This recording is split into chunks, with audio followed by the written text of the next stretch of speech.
Bonjour, bonjour et bienvenue sur Quizy en direct à la télévision, à la radio et sur les réseaux sociaux pour ce temps de parole ce matin consacré à la restauration qui en prend un sacré coup avec ce couvre-feu annoncé dès aujourd'hui à partir de 18h. Et pour en parler, deux personnes, Charles-Henri Mandal, le président de l'UMI, bonjour. Bonjour Léonard. Et nous recevons également Nadine Matteau, qui est la vice-présidente de l'UMI. Bonjour. Bonjour, bonjour à tous et à toutes. Alors, bienvenue à vous deux. Alors, Charles-Henri, quand on s'est appelé, c'était dimanche, il y avait une réunion avec la préfecture et le préfet a justement appelé toutes les personnes économiques pour parler de ce qu'il fallait faire à Mayotte par rapport pour prendre des décisions. Vous m'aviez dit, ouais, c'est bon, on s'est bien entendu, le courant a bien passé, on verra ce qui va se passer, mais vous sembliez confiant, votre profession. À savoir peut-être pas un couvre-feu à 18h. Et là, lundi, patatras, le préfet annonce un couvre-feu à 18h. Que s'est-il passé entre dimanche et lundi? Vous avez été le premier surpris. Excellente question. Que s'est-il passé? Il y a eu effectivement un revirement quand même assez conséquent entre ce qui s'est dit dimanche et les annonces de lundi qui étaient beaucoup plus strictes. L'ensemble de l'intersyndicale, le monde économique qui était présent, toutes les organisations patronales, salariales qui étaient là, on a tous échangé extrêmement bien. C'était très positif comme discours. Très très agréable parce que tout le monde était vraiment sur la même ligne de conduite. Impeccable, on se quitte en réunion. Effectivement, on savait qu'en restauration, on aurait quand même quelques petites restrictions, ce qui était d'emblée relativement accepté, même si on est quand même la profession qui faisons quand même beaucoup d'efforts, trop peut-être. Et effectivement, le lendemain, on arrive à cette décision de couvre-feu, qui n'est pas un couvre-feu, attention, pour notre profession, mais quand même pour tout le monde. Donc forcément, on est encore directement impacté par cette mesure. Alors, il y a eu visiblement des données sanitaires qui sont sorties, qui sont pas bonnes, qui sont arrivées dans l'espace de la fin d'après-midi, matinée, et il a fallu réajuster la ligne de conduite par rapport à ce qui s'était dit la veille, a priori. Nadine Matteau, quelle était votre réaction après cette annonce ? Moi, j'étais très surprise, très déçue. On aurait pu faire fermé à 22h30. Oui, plus tard, voilà, tout à fait. Comme le vendredi et samedi. Oui, exactement. Je pense que ce ne sont pas dans les restaurants que les personnes se contaminent. On respecte les mesures sanitaires très strictement, on les fait respecter, ce qui n'est pas le cas partout. Les mesures doivent être respectées, il faut les faire respecter, et je pense qu'on aurait pu éviter cela. Il ne faut pas fermer les entreprises, on est fermé de plus en plus tôt, et on est de plus en plus limité. Ça n'est pas possible. Ça n'est pas viable économiquement sur le long terme. Là, on ne s'est même pas relevé du précédent confinement qu'on nous ferme. Donc ça n'est pas possible. Espérons que ce soit que pour 15 jours. Mais justement, comment réagit l'UMI par rapport à ça? Je pense que vous êtes probablement réunis hier pour dire qu'est-ce qu'on fait. Vous avez peut-être proposé des choses au préfet parce qu'il faut de l'aide là visiblement pour vous. Oui, il va falloir être accompagné. Alors pour ça, on a contacté les services de l'État hier après-midi. On leur a demandé de se réunir avec nous pour nous proposer le panel d'aide, la cellule de crise étant réactivée. Ça, c'est acté, tout le monde sera présent. On aura une réunion au milieu de semaine prochaine. C'est en train de finir de se cadrer. Maintenant, pour rebondir sur ce que disait Nadine, c'est effectivement assez juste. On voit que si on veut une étude factuelle, on ne part pas sur de l'hypothèse, des graphiques et des études à 100 ou 200 000 euros. On va faire très très simple. Depuis le 29 octobre, les restaurants sont fermés quand même en métropole. Il faut quand même le rappeler. Nous, on a pu travailler, mais eux sont fermés. Nous sommes aujourd'hui bientôt à la fin janvier. Ça fait plus de 2 mois et demi qu'ils sont fermés. Visiblement, le Covid ne s'est pas arrêté en métropole. D'accord ? Donc, on conviendra bien que restaurants, musées, cinéma, toute la culture fermée, l'épidémie s'est pour autant pas arrêtée. Donc, c'est visiblement pas forcément dans nos établissements que l'épidémie augmente. On n'a pas eu de cluster à Mayotte dans nos établissements. À ma connaissance, il n'y en a pas non plus en métropole dans certains établissements, enfin dans les établissements.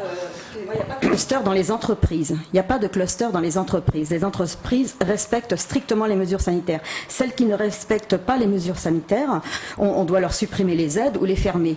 Il faut sanctionner. Vous voyez, ça c'est très important pour que ceux qui respectent les mesures sanitaires puissent continuer à travailler.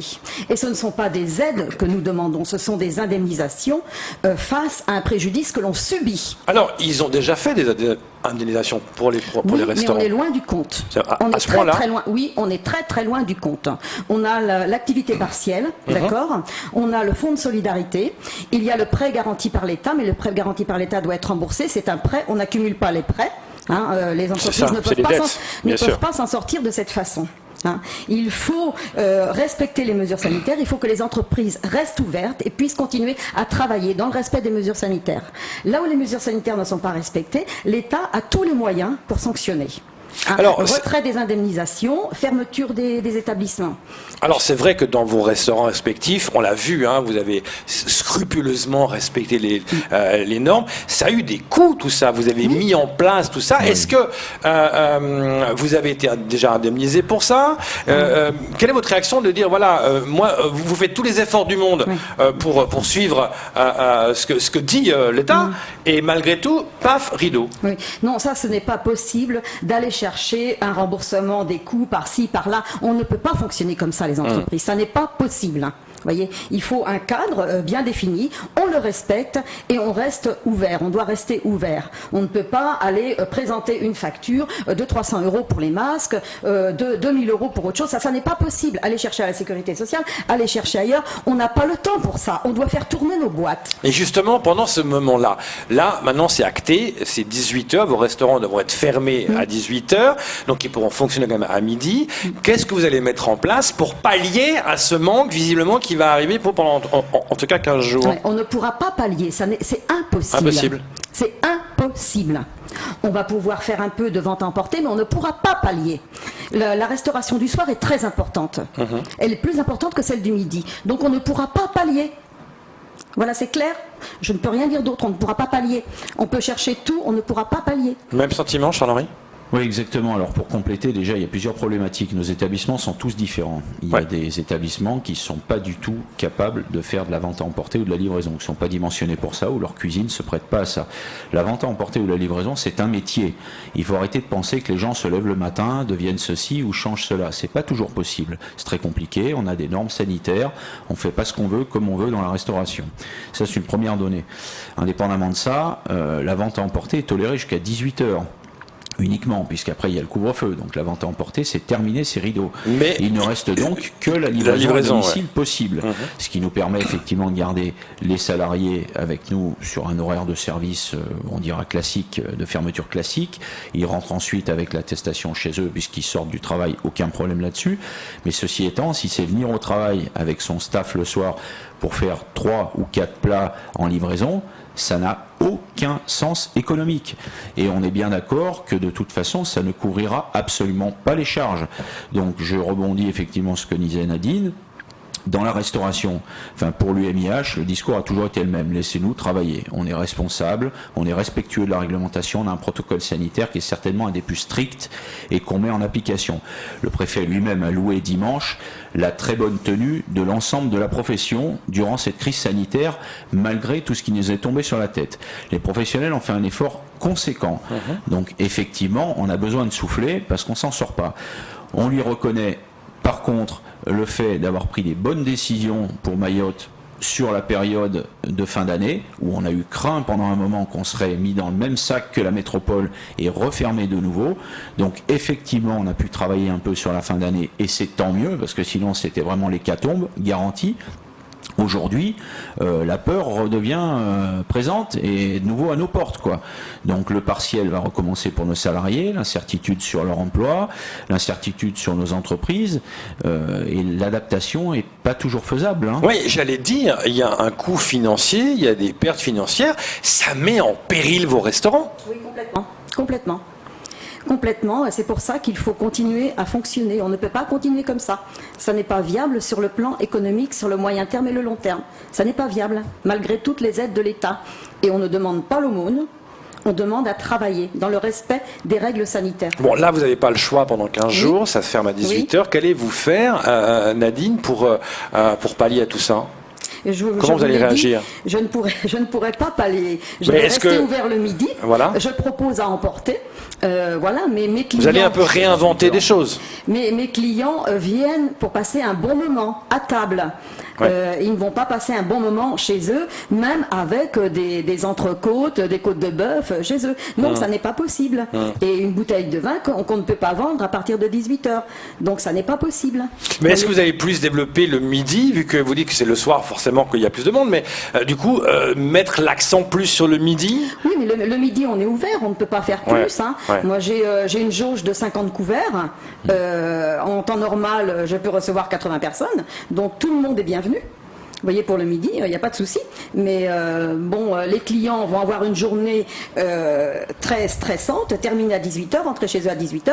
Est-ce qu'ils auront le temps de manger le midi, de venir sur place, manger le midi? Je ne sais pas. Est-ce que, avec tout ce qui se passe là, certains des gens qui sont allumés disent moi je baisse le rideau, j'en ai marre? Mais les chefs d'entreprise sont combatifs. Et heureusement qu'ils sont combatifs. Le préfet a beaucoup de chance que les chefs d'entreprise soient combatifs. Mais certains, certainement, sont découragés parce que c'est vrai que c'est très très dur. J'imagine. C'est très très dur. Oui.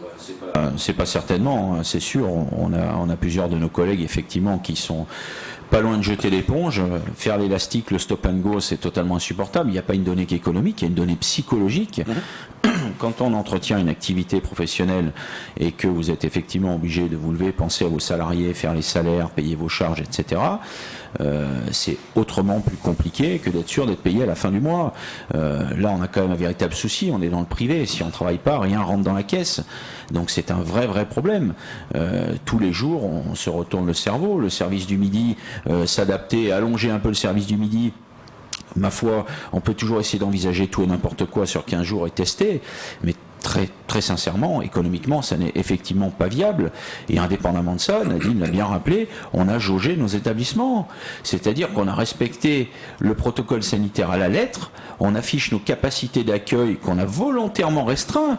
Donc il faut quand même pas l'oublier. C'est que le service du midi, c'est pas le service du midi d'il y a quelques mois. C'est un service du midi déjà dégradé, puisqu'on refuse des clients volontairement en application du protocole sanitaire. Et alors maintenant, qu'est-ce que vous allez demander concrètement au préfet? C'est clair. De nous laisser travailler, l'ouverture, peut-être jusqu'à 22h30, mais de nous laisser travailler. Oui, mais là, visiblement, il va pas, pendant 15 jours, il ne rouvrira pas les restaurants. Pendant 15 jours, on subit. Voilà, on applique les règles, on subit. Mais est-ce que vous allez demander une aide financière du préfet? Écoutez, voilà, nous, on doit subir. Ce n'est pas une aide financière, c'est une indemnisation. Les indemnisations qui ont lieu, ce sont l'activité partielle, le fonds de solidarité. Voilà, c'est ça. Oui, encore une fois, je suis totalement d'accord. Pardon, c'est-à-dire que aide, ça a une connotation quand même assez positive. On a l'impression qu'on porte les entreprises. Et effectivement, on nous est revenu des fois par des gens qui nous ont dit les entreprises, finalement, vous n'êtes pas si malheureux que ça, l'État vous aide. C'est ce qu'on entend, oui. Non, l'État nous indemnise, c'est totalement différent. On n'a pas demandé à fermer notre établissement, on n'a pas demandé à restreindre nos activités. Aujourd'hui, la situation fait que, par contre, là, il faut le souligner, malgré tout ce qui se passe et toutes les difficultés qu'on prend sur la tête, l'ensemble de la profession, encore une fois, s'est bien comporté, s'est conformé aux règles, et il est bien évident que on est tous d'accord que l'aspect sanitaire l'emporte sur l'aspect économique. Il est bien évident que s'il faut compter les morts et les chômeurs, évidemment, on va privilégier les gens de leur vivant, et malheureusement, la casse économique se fera forcément. Mais la Lumi, est-ce qu'elle va demander des choses plus concrètes au préfet, là, maintenant, là, demain, après-demain? Alors, là, de toute façon, comme on l'a dit, dans les 15 jours, les lignes ne vont pas bouger, c'est évident. Hein. Donc maintenant, il y a 2 scénarios possibles. Soit la situation est stable, il y a une clause de revoyure dans 15 jours, et on peut légitimement penser que c'est un bis repetita. Soit la situation s'améliore, là ça tient presque du miracle vu les discours qui ont été entretenus, et à ce moment-là on redébloque les activités comme elles étaient jusqu'à hier, soit elles se dégradent, et là effectivement la case supplémentaire c'est au minimum la même chose, voire la case supplémentaire le confinement. Donc aujourd'hui la peur elle est là aussi, c'est de se dire que l'échelle des sanctions et des fermetures est pas complètement terminée. Donc on va veiller aux données sanitaires, se conformer quoi qu'il en soit à la réglementation, parce que il y a quand même des règles, d'accord, on n'est pas des fous furieux, on est quand même des gens responsables, ça c'est une évidence, même si ça nous en coûte tous les jours. Mais il y a eu des restaurateurs justement en métropole, parce que eux c'est pire, ils sont fermés depuis le mois d'octobre, qui se mettaient devant le restaurant avec des tables pour montrer l'absurdité du truc, quoi. Oui. Oui, mais ça ne mène à rien, si vous voulez. C'est pas comme ça qu'il faut agir. Moi, je pense pas. Bon, on va respecter. C'est sûr que le sanitaire l'emporte, mais ça n'est pas la solution. Il faut faire respecter les règles. Il n'y a pas de sanction pour ceux qui ne respectent pas les règles. Il n'y a aucune sanction. Donc ceux qui travaillent dans le respect des règles, il n'y a aucune reconnaissance. Vous voyez, les règles ne sont pas appliquées. Enfin, le préfet a quand même reconnu votre travail dimanche. Oui, mais comme reconnaissance, on est fermé comme les autres. Ouais. C'est assez juste. Voilà. C'est-à-dire que c'est encore une fois les professions, la nôtre notamment, qui ont fait le plus d'efforts, qui au final sommes les premiers pénalisés. Donc effectivement, il y a quand même un sentiment d'injustice. Maintenant, on n'est pas médecin, on n'est pas scientifique, on nous oppose des données sanitaires. On veut bien les entendre et les comprendre. Effectivement, il va falloir de toute façon nous accompagner parce que là, sinon, ça va être très très très compliqué très très vite. Et puis à un moment, il faudra quand même que tout le monde se mette d'accord parce que, encore une fois, je ne pense sincèrement pas, après les mesures que nous ayons prises, que ce soit dans les établissements qu'il y a un problème de contamination. On a quand même des établissements ouverts ici, aux 80, quand on est en terrasse, etc. Enfin, ne serait-ce que ça. Les deux, vous avez des terrasses. Mais la preuve, on a respecté les mesures sanitaires et on en est au même point quasiment. Donc, voyez. Au niveau monétaire, combien d'argent ça représente la perte que vous avez subie jusqu'à maintenant? Est-ce que ça peut être chiffré, ça? C'est très difficile à dire, hein, parce que bon, déjà l'UMIH, pour rappel, c'est l'ensemble des CHRD, donc café, hôtel, restaurant, discothèque. Donc il ne faut pas négliger nos amis aussi des discothèques qui n'ont pas réouvert depuis bientôt 1 an. Alors là, on est quand même sur une autre dimension de préjudice, complètement impensable. Quelle profession au monde pourrait supporter ça? Aucune. On a nos amis hôteliers aussi, dont je fais partie sur une de mes activités, qui va encore en prendre plein la figure avec les restrictions là, aériennes. On voit les établissements se sont vidés d'un coup d'un seul. Hein. Dans une semaine, il n'y a plus personne. Entre les tests PCR, l'obligation de s'auto-confiner, 7 jours, oui, qui veut venir bosser 3 jours à la Mayotte. Le gars qui vient bosser 3 jours ici, il vient plus. Hein. Bah, sans parler qu'il a peur d'être confiné. De toute façon, même s'il venait 15 jours, il dira non, je viens pas parce qu'on va être bloqué, etc. Donc là, l'économie au niveau touristique et business va complètement s'écrouler dans notre profession. Hein. Ça va toucher les hôtels. Par rebond, les gens qui sont les hôtels mangent, donc forcément les restaurants aussi les auront pas. Et ça, on parle bien de gens qui ne mangeront pas seulement que le soir, mais bien le midi aussi. Donc c'est une manne financière, une clientèle potentielle qui sera de toute façon plus là. On voit les annulations qui sont tombées en cascade. Le calendrier, il est vierge déjà jusqu'à fin février. En métropole, il disait que la casse des restaurateurs, ce serait environ 50% qui ne rouvriront jamais. Est-ce que vous pensez qu'à Mayotte, ce sera pareil? Oui, c'est tout à fait plausible. Tout à fait plausible. Oui, malheureusement. Oui, c'est ce que l'UMIH a donné effectivement en métropole. Environ 50% de la profession va s'effacer après la crise. C'est une donnée qui est effrayante et qui prend en plus un goût bizarre pour ce qui est de l'année de la gastronomie en France. On va perdre peut-être la moitié de nos confrères restaurateurs qui de toute façon financièrement vont pas tenir ou psychologiquement jeter l'éponge. Parce que c'est complètement impensable comme situation. Hein.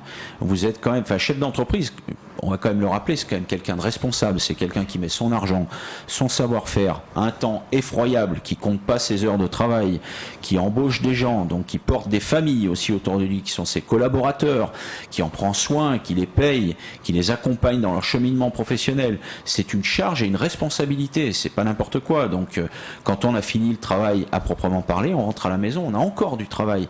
C'est quasiment quelque chose, ça s'arrête jamais. Après, c'est un choix professionnel qu'on assume, qui nous plaît, d'accord ? Mais en attendant, c'est très très compliqué. Quand vous avez une entité X, quelle qu'elle soit, qui vous donne ou pas l'utilité, la possibilité d'utiliser votre outil de travail, vous savez plus comment faire. Et quand vous n'avez aucune projection, vous savez plus comment faire. Les salariés, comment on va faire? Est-ce qu'on investit? On n'investit plus? On refait? Et là, pendant 15 jours, vous savez, pendant 15 jours, vous les remettez au chômage partiel, vous leur dites rentrer chez vous, qu'est-ce que vous faites? Oui, une partie, oui. L'équipe du soir. Ouais, forcément. Oui. Ouais. Ah oui, on va être obligé. Hein. Ouais. L'équipe de salle, prenez l'exemple de tous les restaurants de Lille. L'équipe de salle, à partir de 18h, n'a plus vocation à travailler. Il n'y a plus d'accueil.